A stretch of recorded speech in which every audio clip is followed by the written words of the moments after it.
And actually, my New Year's resolution was to get you to give me a non-coach answer. Don't give me the back of the net. Don't give me the Roy Williams. Well, it's easier when the ball's going in the basket. What's changed? On what? On this, winning, scoring, power play. Well, I mean, we're getting good special teams play. That's been the change, and really though, the overall picture is the goaltending's been very, very good. I mean, at the end of the day, you can't. No, but that's what it is. Your goalies make saves. No, we've been arguing. It's like clearly what the issue is. Yes. I mean, we were struggling early in the year, and the guys were dead last in the NHL. Okay, explain. It's that simple. Joe's looking at me like, see, I told you, and Joe's going to give me the whole, I was right. No, I've been working on that. That's my New Year's resolution. No, it's okay. I'll give it to you. I'll give it to you. I'll give it to you. Right. Okay, so this is one of those classic explain like I'm fine, because I can sit here and say, okay, fine. I understand goaltending has not been to the level that you want. But you're also a really good defensive team. They can step up. You've got dudes that should score. You can win games a bunch of different ways. Not 5. You can't expect to score 4 or 5 goals a night. Okay. So you want to, but you need to suppress what they're doing. Mm-hmm. And if you look at the start of the year, we were still giving up 20 shots, 22 shots. That wasn't what was changing. So what was happening was we were getting a few squeaky ones every night, and you can't give teams in this league a goal here or there. Like, it's too hard. So we've eliminated that, and it's not that our 5-on-5 play has been anything more special or anything. Obviously, the power plays and the scoring, that's been huge. I don't think that's sustainable rate, but that's a big part of it too. When your goalies are going through it, what is your go-to response? I'm sure it changes maybe with each guy. Do you drop the hammer? Do you try to hug them up? You have to. I mean, you got to almost separate it. Like, we have a team game, and then there's the goalie game. I mean, that's really what's happening. You're doing everything you can to make sure we don't give up those chances, but then they've got to do their job too. And so you can't let one area, like people are saying, well, you got to change your game, and you got to change. Why? I mean, if they don't come around and that position is dead last, you're not going to get there anyway. Now all of a sudden it's leveling out, and if you had changed your game, what do you do now? So it wasn't about changing our game or anything, because I knew that wasn't the issue. We had to be better at certain things. There's certain chances, but they were happening before anyway. You can't go a game without giving up scoring chances. But when they start going in at a higher rate, everyone starts looking at them and go, oh, they're giving up. Not really. We're giving up 4 or 5 grade A's a night or whatever it is. They were all going in. Was there somebody either you played with in Philadelphia or here in Carolina that made you play better, that you felt like gave you some confidence? You saw that person and you said, oh, okay, it's going to be okay today. You mean in that or just in anywhere? Maybe somebody on your line, because I'm going to go. Well, there's certain guys that when you play with, you feel okay. I know what I'm getting out of that guy, so I'm going to enjoy playing this game, because it's not going to be he's not showing up this shift. Or you want the consistency. Guys want to play with guys I know what you're. Eric Cole. Eric Cole's hard nosed. I know what he's doing. Yeah. You play with my case, Justin Williams, someone that I know what I'm getting. Okay. It's not going to be flashy. It's not going to be, but I know if I get it over there, he's going to do this. It's just that accountability and that there's a little chemistry, but it's consistent. Consistency is really the key. No, they don't play together, but my theory is the Russians are helping each other, confidence-wise. Sometimes. Chekhov sees his guy out there. I feel better. I see my guy. Yeah. I got somebody I can talk to. Well, I got somebody I can eat lunch with. That's why you got to learn the language, because you don't want to be relying on just one guy. You got to rely on everybody. Yeah. So that's why. How is your Russian? My Russian is terrible. I don't know anything. Okay. But that's why you got to learn English.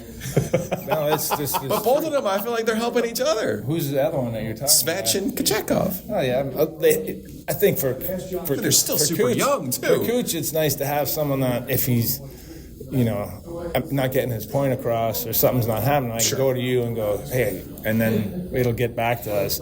But it's actually a crutch to have that as well, because then he doesn't learn as quick.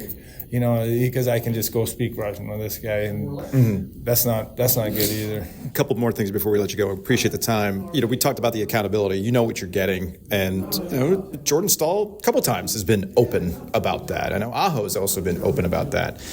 When the players kind of take that role, what do you do as a coach now? Because you used to be that. Yeah. Now as a coach, what do you do when they're speaking? That's what you want. I mean, coaches lay it out, and then it's up to the players to take it. I mean, and when your leaders are doing that, that's what you want. And it's okay to go through some things that aren't going right. That's how you actually flush it out. And, you want to flush it out earlier than later.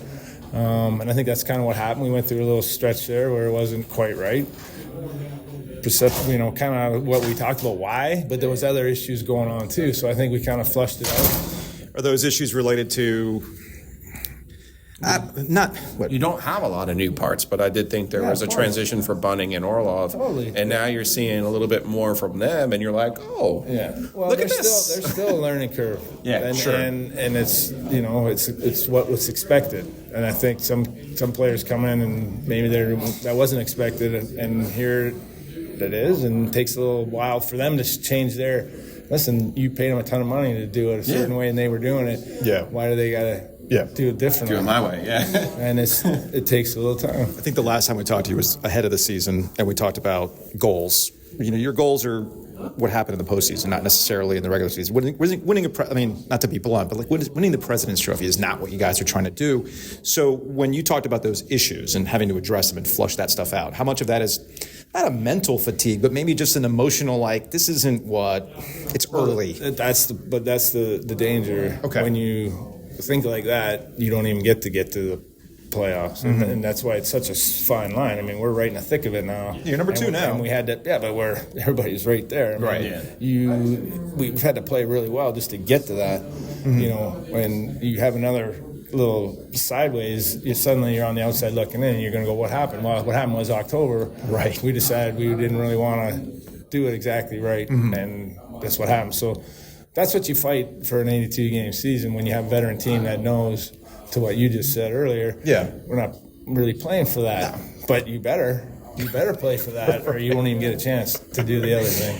You got anything else? You got a shot at whatever your communication is with Freddie and some timetable for him, because obviously that's a big piece of everything that you are. I know you're being so careful with that, obviously, for obvious reasons. It's kind of in his court, really, and the doctors are, he's getting the second and third opinions, and it's, we haven't flushed that out yet. It hasn't, the timetable hasn't given enough for him to get all those opinions. I think he's going today, actually, for another one.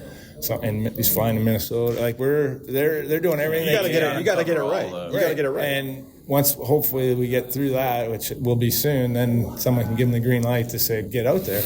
But until that happens, there's nothing really I can tell you. Do you have any conversations with Don about the goalie market? Yeah. Oh, yeah. I mean, that market's pretty nuts right now. Well, I mean, it's, as we've seen, it's the most important position. You cannot win if you don't have the guys dialed in. Now, we've taken a little breather because Cooch started playing so well, and it's a lot on a young kid. And with Freddie, you're not sure. All of a sudden, do you need one? All that came in to play, but we just got to get Rance going. And he looks better, not right. Then you can take a little breather on that department. Did you actually take time off over Christmas?